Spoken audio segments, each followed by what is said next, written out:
Chapter 18. On March 8th, I was 12 years old. The first thing I did was sniff under my arms, the way my mother does. Nothing. I didn't smell a thing. Still, now that I was 12, I decided I'd better use deodorant, just in case. I went into my parents' bathroom and reached for my mother's roll-on. When I got dressed, I went down to the kitchen for breakfast. "Happy birthday, Margaret," my mother sang, bending over to kiss me while I was drinking my orange juice. "Thank you, Mom," I said. "I used your deodorant." My mother laughed. "You don't have to use mine. I'll get you your own." "You will?" I asked. "Sure, if you want to use it regularly." "Well, I think I'd better. I'm 12 now, you know." I know. My mother smiled at me while she cut some banana onto my cereal. Grandma sent me a $100 savings bond, as she does every year, plus 3 new sweaters with "Made Expressly for You" by Grandma labels in them, a new bathing suit, and an airline ticket to Florida. Round trip, leaving from Newark Airport at noon on April 4th. Was I excited! In school, Mr. Benedict shook my hand and wished me a lot of good luck in the coming year. He led the class in singing "Happy Birthday" to me. Nancy, Janie, and Gretchen chipped in and bought me the new Milestone record album. They gave it to me at lunch. Nancy mailed me a separate birthday card signed, "A million thanks to the best friend a girl could ever have." I guess she was still scared I'd give away her secret. That afternoon, Mr. Benedict announced that for the next 3 weeks, a part of each school day would be devoted to committee work. We were going to do projects on different countries. Janie, Nancy, Gretchen, and I gave each other looks, saying we'd work together, of course.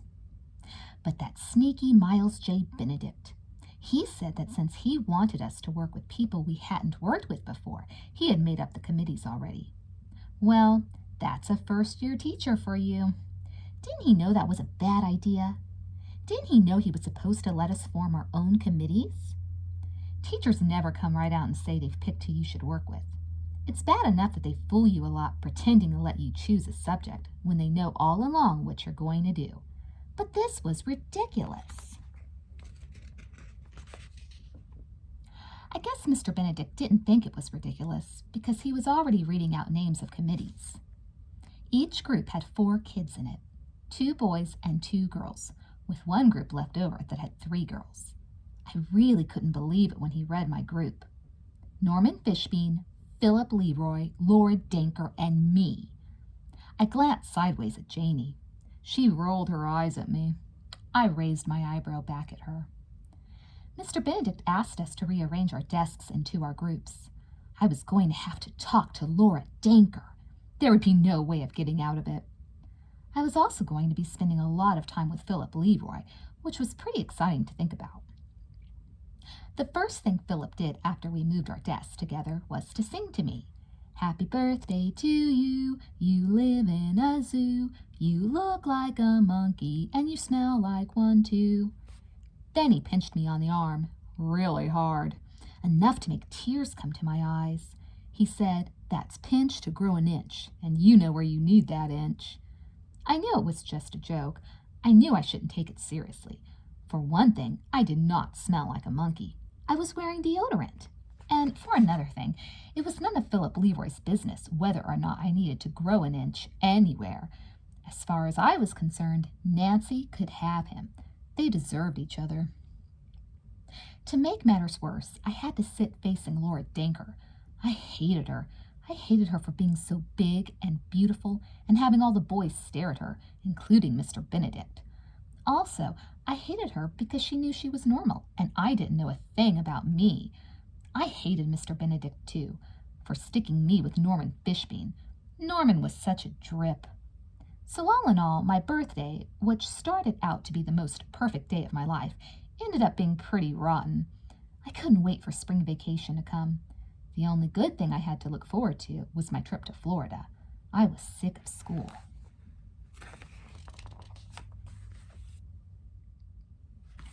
Chapter 19.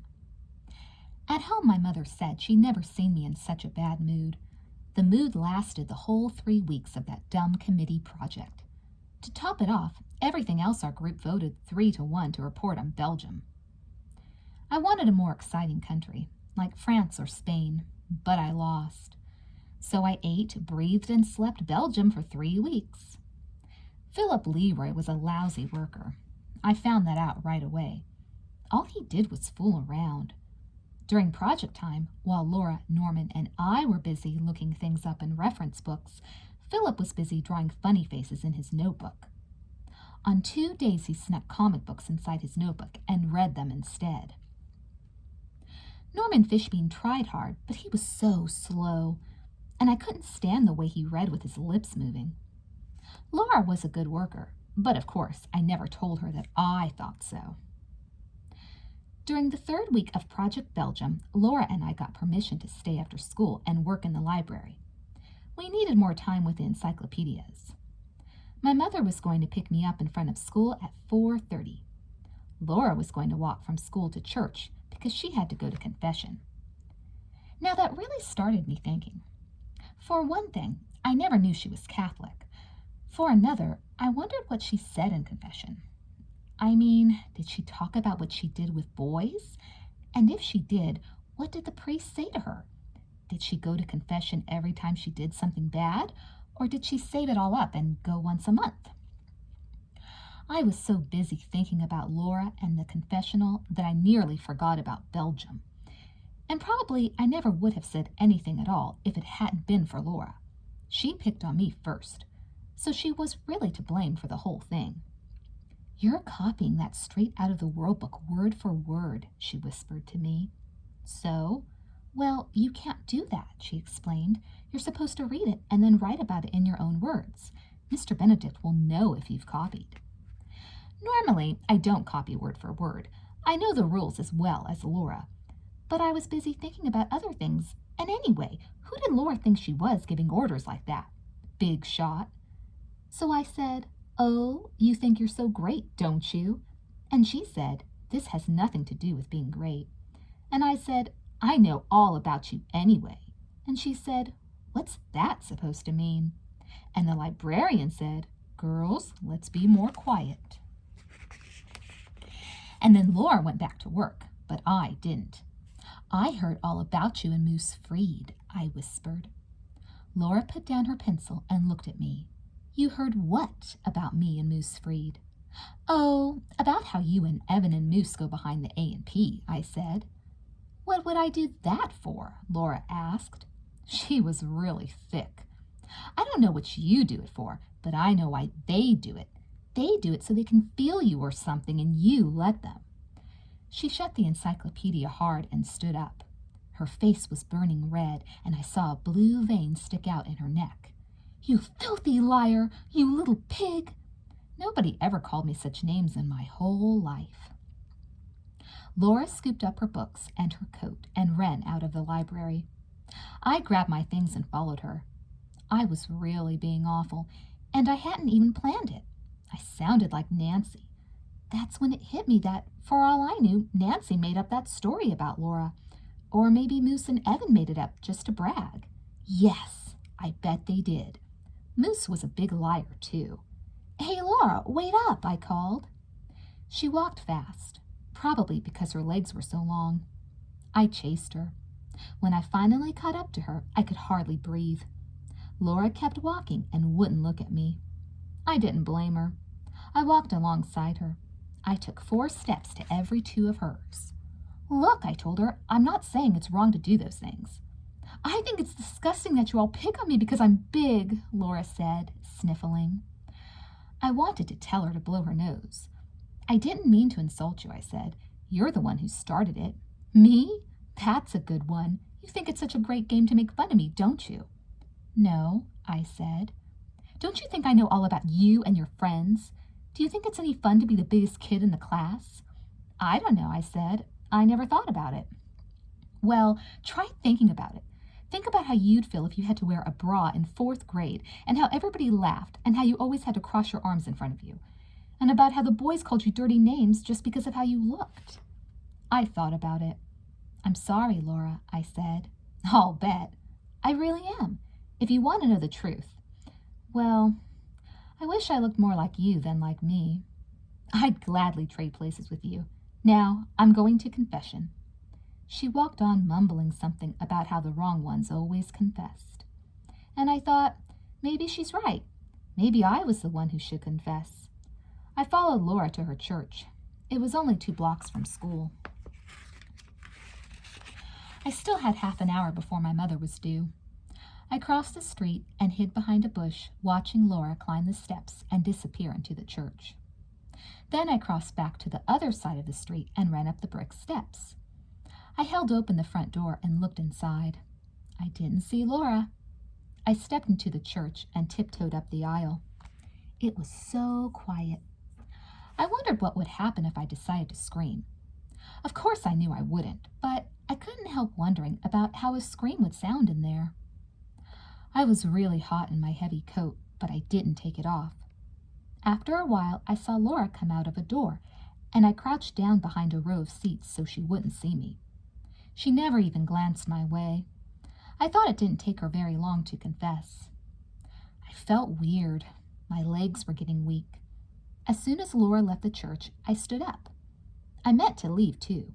I had to meet my mother back at school, but instead of walking to the front of the church and outside, I headed the other way. I stood in front of the door that Laura came from. What was inside? I opened it a little. There was nobody there. It looked like a wooden phone booth. I stepped in and closed the door behind me.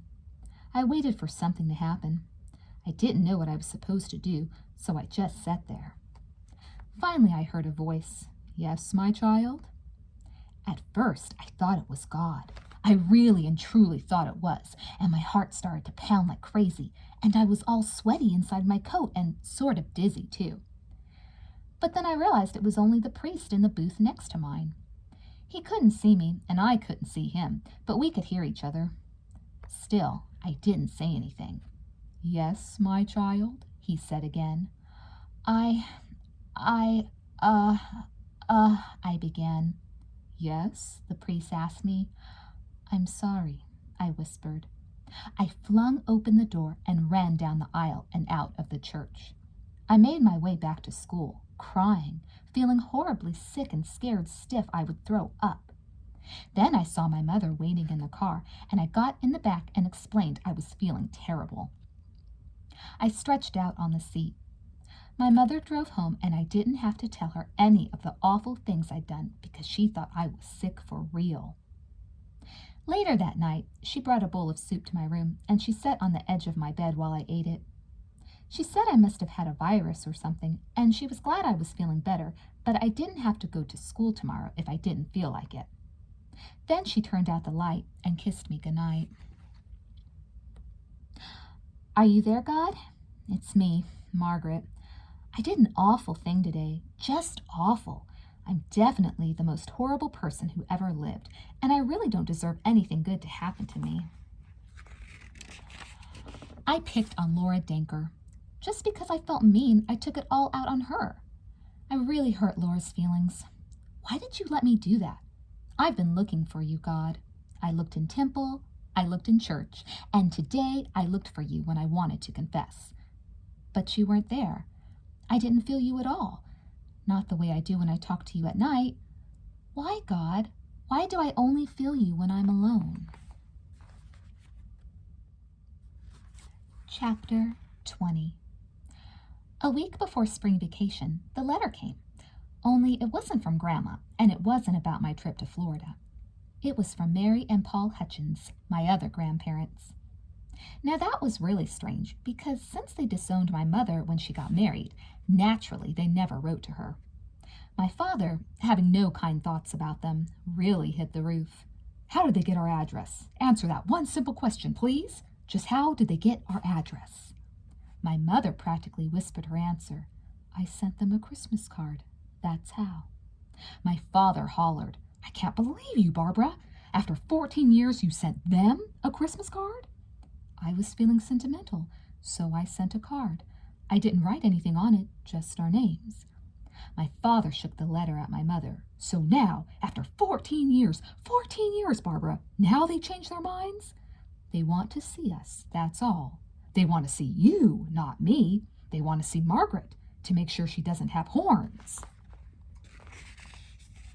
"Herb, stop it. You're being ridiculous." "I'm being ridiculous? That's funny, Barbara. That's very funny." "You know what I think?" I asked them. "I think you're both being ridiculous." I ran out of the kitchen and stormed up the stairs to my room. I slammed the door. I hated it when they had a fight in front of me. Why didn't they know how much I hated it? Didn't they know how awful they sounded? I could still hear them, shouting and carrying on. I put my hands over my ears while I crossed the room to my record player.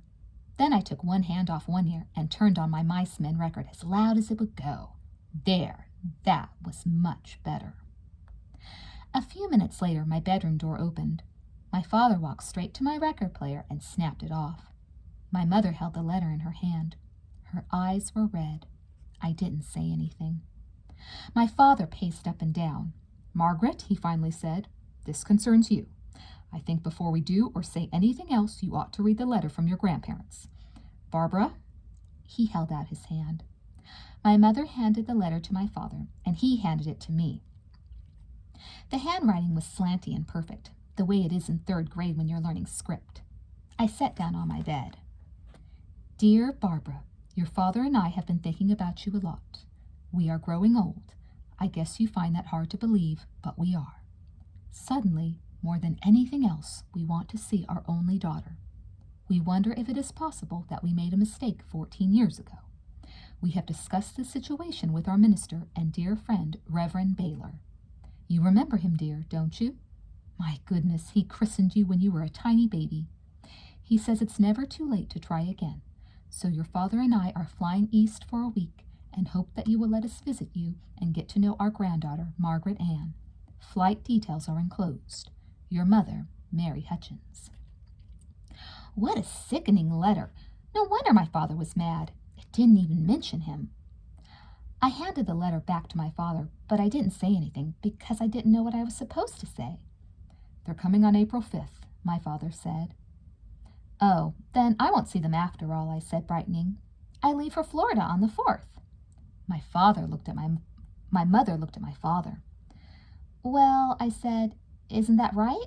I leave for Florida on the 4th. They still didn't say anything. And after a minute, I knew I wasn't going to Florida. And then I had plenty to say. Plenty. "I don't want to see them," I shouted. "It isn't fair. I want to go to Florida and stay with Grandma. Daddy, please." "Don't look at me," my father said quietly. "It's not my fault. I didn't send them a Christmas card." "Mom," I cried, "you can't do this to me. You can't. It's not fair. It's not." I hated my mother. I really did. She was so stupid. What did she have to go and send them a dumb old card for? "Come on, Margaret. It's not the end of the world," my mother said, putting her arm around me. "You'll go to Florida another time." I wriggled away from her as my father said, "Somebody better call Sylvia and tell her the change in plans." "I'll put the call through and Margaret can tell her now," my mother said. "Oh, no," I shouted. "You tell her. It's not my idea." "All right," my mother said quietly. "All right, I will." I followed my parents into their bedroom. My mother picked up the phone and placed a person-to-person call to Grandma at her hotel. After a few minutes, she said, "Hello, Sylvia? It's Barbara. Nothing's wrong. Everything's fine. Yes, really. Of course, I'm sure. It's just that Margaret won't be able to visit you after all. Of course, she's here. She's standing right next to me. Yes, you can talk to her." My mother held the phone out toward me, but I shook my head and refused to take it. So she covered the mouthpiece and whispered, "Grandma thinks you're sick. You've got to tell her you're all right." I took the phone. "Grandma," I said, "it's Margaret." I heard Grandma catch her breath. "Nothing's wrong, Grandma." "No, I'm not sick." "Nobody's sick." "Of course I'm sure. But I do want to come, Grandma. I just can't." I felt the tears in my eyes. My throat hurt when I swallowed. My mother motioned for me to tell Grandma the rest of the story. "I can't come to Florida because we're having company that week." Now my voice sounded very high and squeaky. Grandma asked me, "What company?" "My other grandparents," I said. You know, Mom's mother and father. Nobody invited them exactly.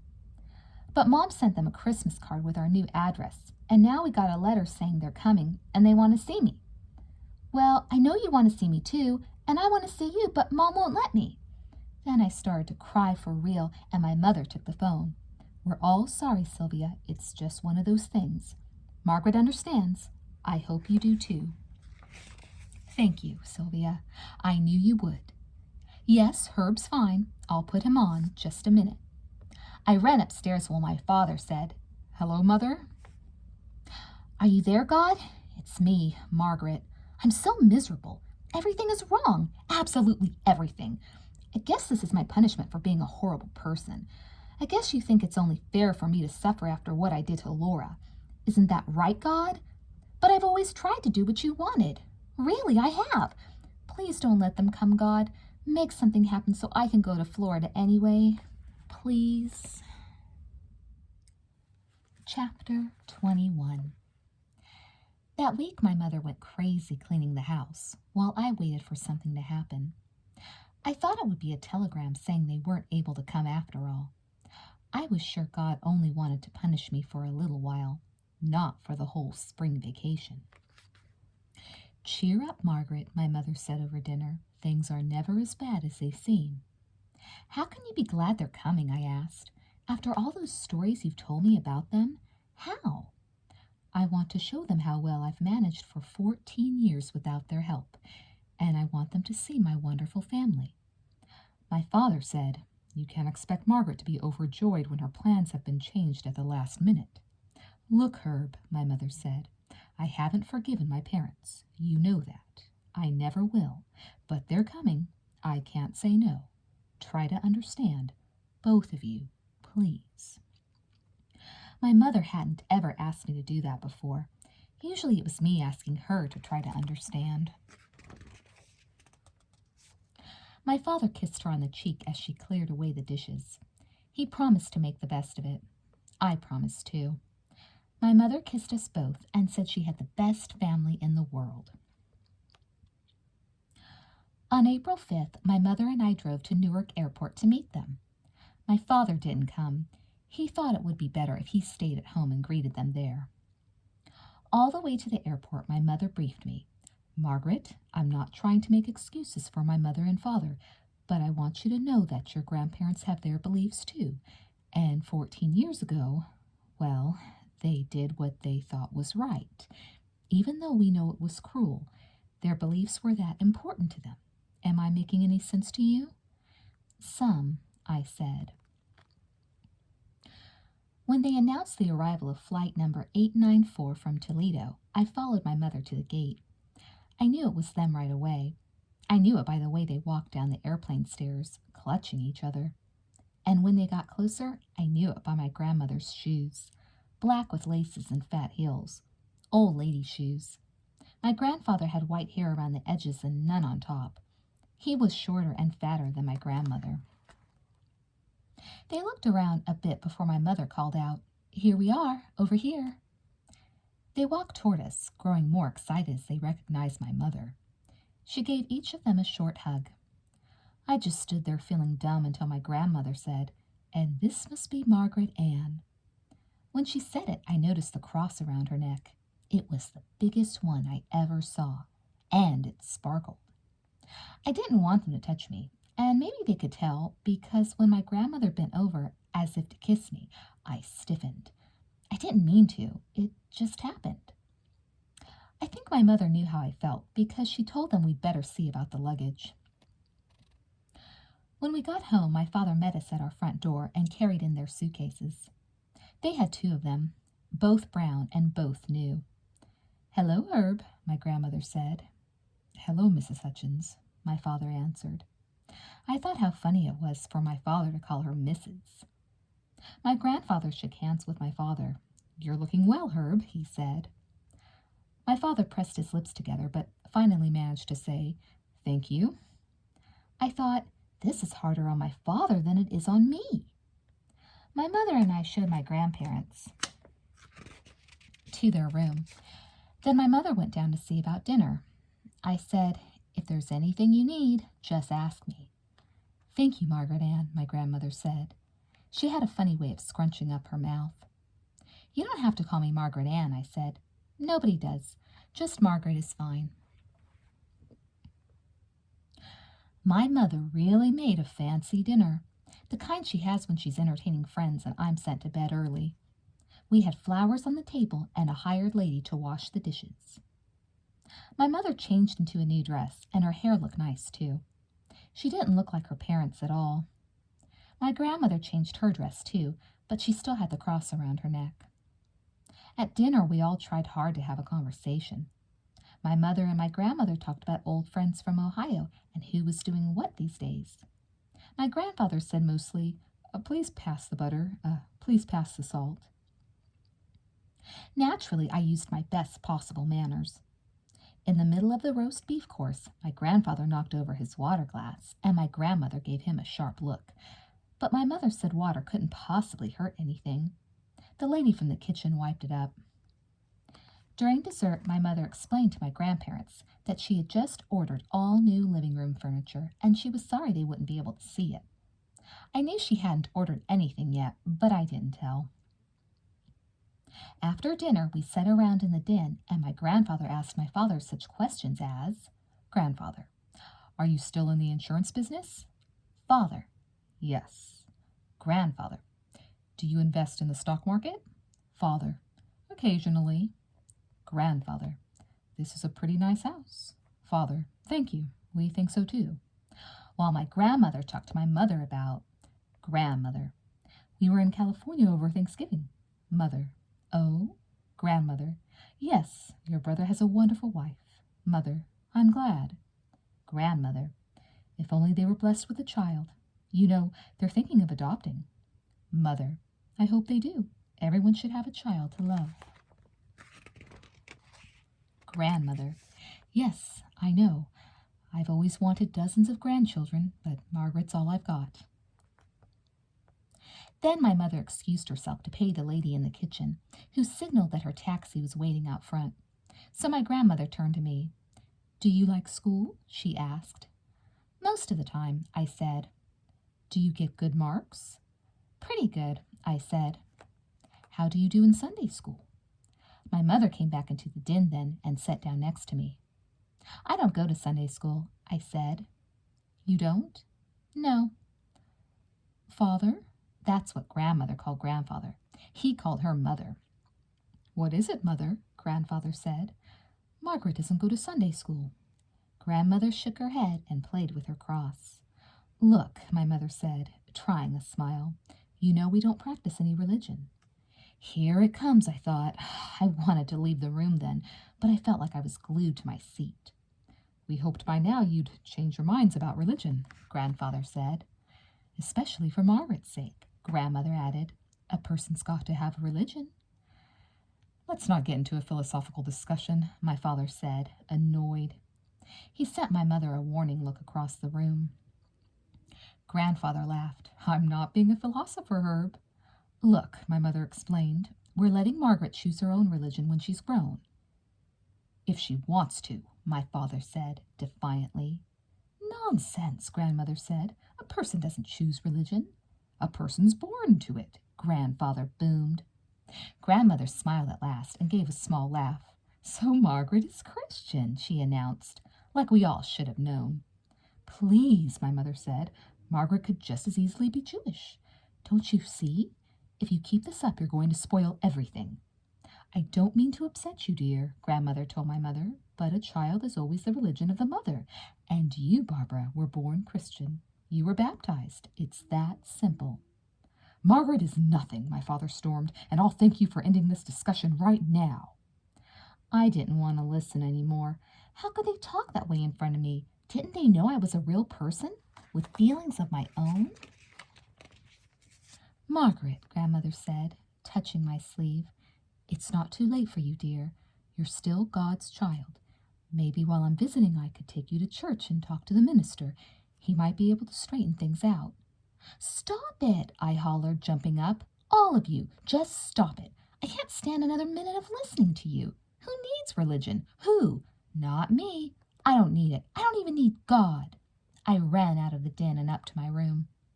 I heard my mother say, "Why did you have to start? Now you've ruined everything." I was never going to talk to God again. What did he want from me anyway? I was through with him and his religions, and I was never going to set foot in the Y or the Jewish Community Center. Never. Chapter 22. The next morning I stayed in my room. I wouldn't even go down for breakfast. I caught myself starting to say, "Are you there, God?" But then I remembered that I wasn't talking to him anymore. I wondered if he would strike me down. Well, if he wanted to, that was his business. By afternoon, I couldn't stand being in the house, so I asked my mother to drive me downtown to meet Janie for a movie. My mother agreed that I needed to get away for a few hours. Janie and I met at the drugstore on the corner, across the street from the movie theater. We were 20 minutes early, so we went into the drugstore to look around. Mostly, we liked to inspect the sanitary napkin display. After a few minutes of looking, I whispered to Janie, "Let's buy a box." It was something I'd thought about for a while, but wasn't ever brave enough to do. Today, I was feeling brave. I thought, so what if God's mad at me? Who cares? I even tested him by crossing the street in the middle and against the light. Nothing happened. "Buy it for what?" Janie asked. "Just in case," I told her. "You mean to keep it home?" "Sure, why not?" "I don't know. My mother might not like it," Janie said. "So don't tell her." "But what if she sees it?" "It'll be in a bag. You can say it's school supplies," I said. "Do you have enough money?" "Yes." "Okay. Now, what kind should we buy?" I asked. "How about teenage softies?" Janie said. "That's the kind Gretchen uses." "Okay." I took a box of teenage softies off the shelf. "Well, go ahead," I said to Janie. "Take yours." Okay. Janie took a box too. "We need a belt to go with it," I said, getting braver by the minute. "You're right. Which kind?" Janie asked.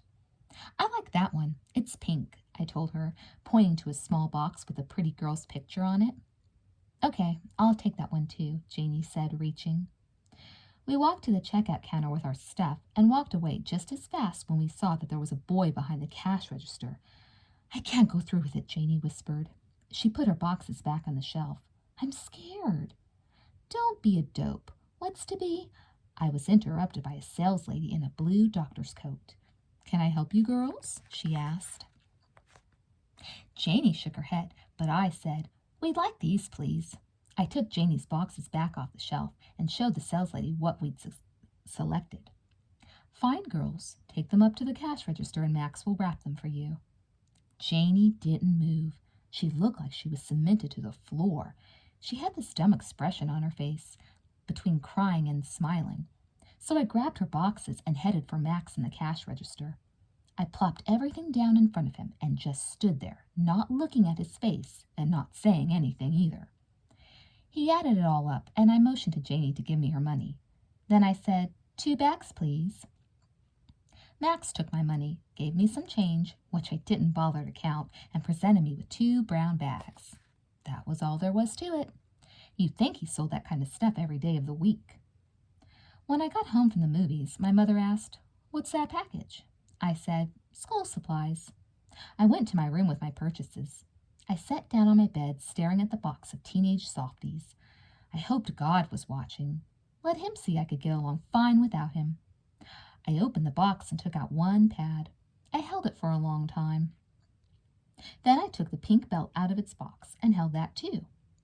Finally, I got up and went to my closet. It was dark in there, especially with the door closed. I wished I had a huge walk-in closet with a light and a lock, but I managed anyway. I got the pink belt around me and attached the pad to it.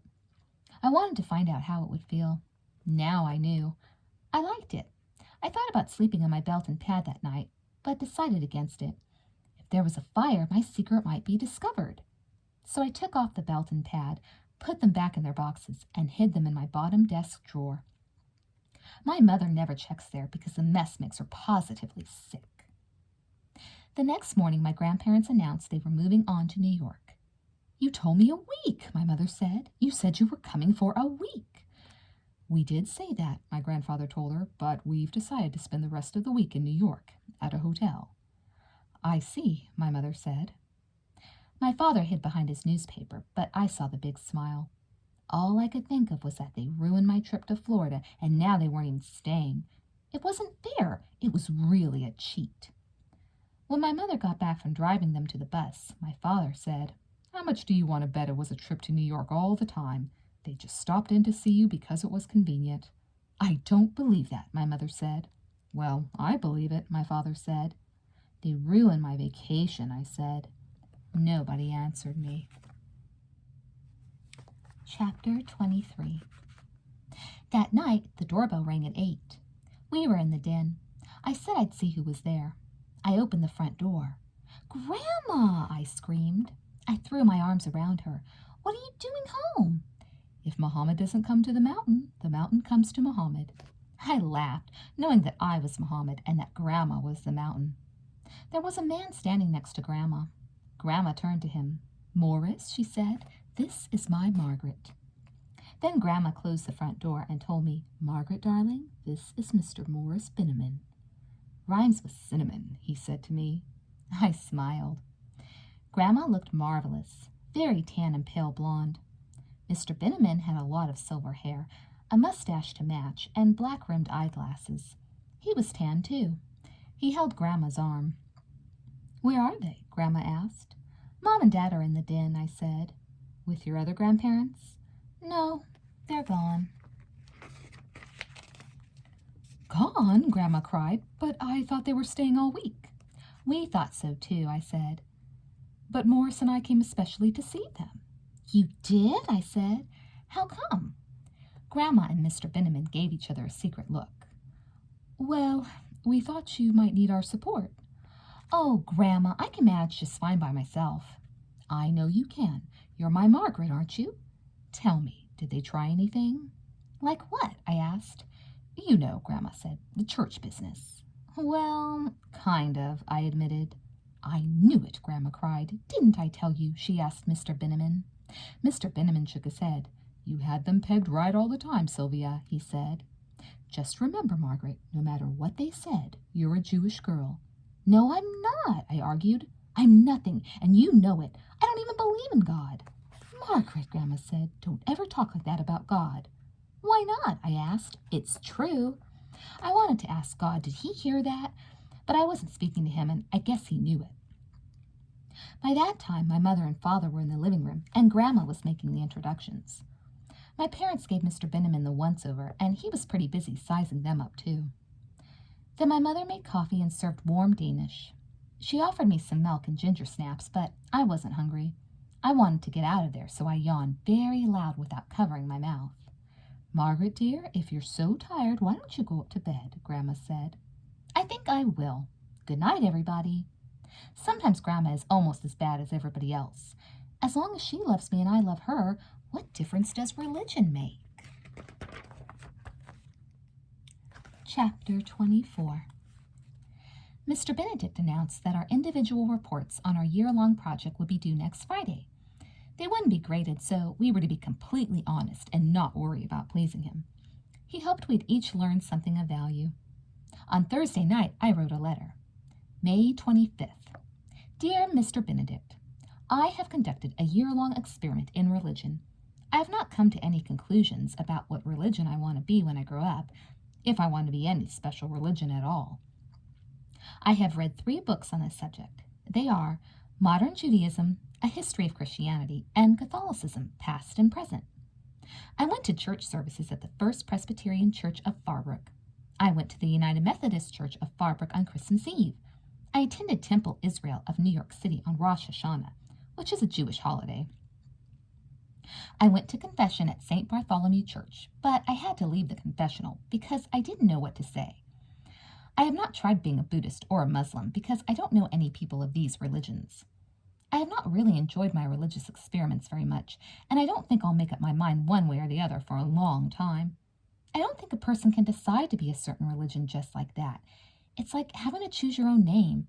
You think about it a long time, and then you keep changing your mind. If I should ever have children, I will tell them what religion they are so they can start learning about it at an early age. 12 is very late to learn. Sincerely, Margaret and Simon. On Friday, everybody handed in a thick booklet with a decorated cover. All I had was the letter. I couldn't put that in with the pile of booklets. I was too embarrassed. It looked like I hadn't done any work at all. When the bell rang, I sat at my desk while everyone else filed out of the room. When Mr. Benedict looked up, he said, "Yes, Margaret?" I walked to his desk with my letter. "I didn't hand in a booklet," I said. "Oh, I wrote you a letter instead." I handed it to him, then stood there while he read it. "I really tried, Mr. Benedict. I'm sorry. I wanted to do better." I knew I was going to cry. I couldn't say anything else, so I ran out of the classroom. I got to the girls' room before the tears came. I could still hear Mr. Benedict calling, "Margaret, Margaret." I didn't pay any attention. I splashed cold water on my face. Then I walked home slowly by myself. What was wrong with me anyway? When I was 11, I hardly ever cried. Now anything and everything could start me bawling. I wanted to talk it over with God, but I wasn't about to let him know that, even though I missed him. Chapter 25. On June 17th, the PTA gave us a farewell party in the gym, and none of the 6th grade girls wore socks. I wore my first pair of sheer stockings and got my first run in them 1 hour later. All I could think of was I'd be in 7th grade in September, and I was growing up. My mind knew it, even if my body didn't. The party in the gym was a lot like Thanksgiving square dance. Mrs. Wheeler and Mrs. Fishbean were chaperones, but this time they were dressed in regular clothes. Our class presented Mr. Benedict with a pair of silver cufflinks that Gretchen's mother had gotten wholesale. He seemed very pleased because he cleared his throat a lot and sounded like he didn't know what to say except thank you, and that although we hadn't started out to be the greatest 6th grade in the world, we'd come a long way. And thanks to us, next year, he'd be an experienced teacher. Very experienced. Then we all laughed, and some of the girls cried, but I didn't. Nancy, Gretchen, Janie, and I had lunch downtown by ourselves and talked about how it would feel to go to junior high. Janie was afraid she wouldn't be able to find her way around and she'd get lost. Gretchen said probably the teachers would all be mean, and Nancy said suppose we weren't in any classes together, and then we all went home and cried. Later that day, my mother started packing my camp trunk. I watched her put the stacks of shorts and polos into it. Then I heard the lawnmower. Moose was back. First I got excited about seeing him, and then I got mad, thinking about Laura and those stories he helped spread around. I ran downstairs and outside and yelled, "Hey, Moose!" He didn't hear me because the mower made too much noise. So I ran over to where he was cutting, and I stood right in his way so he'd have to notice me, and I shouted again, "Hey, Moose!" He shut off the mower. "You're in my way," he said. "I want to tell you something," I said. "Go ahead." I put my hands on my hips. "You know what, Moose? You're a liar. I don't believe you ever took Laura Danker behind the A&P. "Who said I did?" "What do you mean, who said it?" "Well, who?" "Nancy told me that Evan told her that you and Evan—" I stopped. I sounded like an idiot. Moose shook his head at me. "You always believe everything you hear about other people?" he asked. I didn't know what to say. Moose kept talking. "Well, next time, don't believe it unless you see it. Now, if you'll move out of my way, I've got things to do." I didn't move. "You know what, Moose?" I asked. "What now?" "I'm sorry I thought you were a liar." "You know what, Margaret?" Moose asked me. "No, what?" "You're still in my way." I jumped away, and Moose turned the mower on again. I heard him singing his favorite song about the Erie Canal. I went back into the house. I had to go to the bathroom. I was thinking about Moose and about how I liked to stand close to him. I was thinking that I was glad he wasn't a liar, and I was happy that he cut our grass. Then I looked down at my underpants, and I couldn't believe it. There was blood on them. Not a lot, but enough. I really hollered, "Mom! Hey, Mom, come quick!" When my mother got to the bathroom, she said, "What is it? What's the matter?" "I got it," I told her. "Got what?" I started to laugh and cry at the same time. "My period. I've got my period." My nose started running, and I reached for a tissue. "Are you sure, Margaret?" my mother asked. Look at this," I said, showing her my underpants. "My God, you've really got it, my little girl." Then her eyes filled up, and she started sniffling too. "Wait a minute. I've got the equipment in the other room. I was going to put it in your camp truck just in case." "You were?" "Yes, just in case." She left the bathroom. When she came back, I asked her, "Is it that private lady stuff?" "No, I got you teenage softies." "Good," I said. "Now look, Margaret, here's how you do it. The belt goes around your waist and the pad—" "Mom," I said, "I've been practicing in my room for 2 months." Then my mother and I laughed together, and she said, "In that case, I guess I'll wait in the other room." I locked the bathroom door and attached a teenage softie to the little hooks on my pink belt. Then I got dressed and looked at myself in the mirror. Would anyone know my secret? Would it show? Would Moose, for instance, know if I went back outside to talk to him? Would my father know it right away when he came home for dinner? I had to call Nancy and Gretchen and Janie right away. Poor Janie, she'd be the last of the PTSs to get it, and I'd been so sure it would be me. How about that? Now I am growing for sure. Now I am almost a woman. Are you still there, God?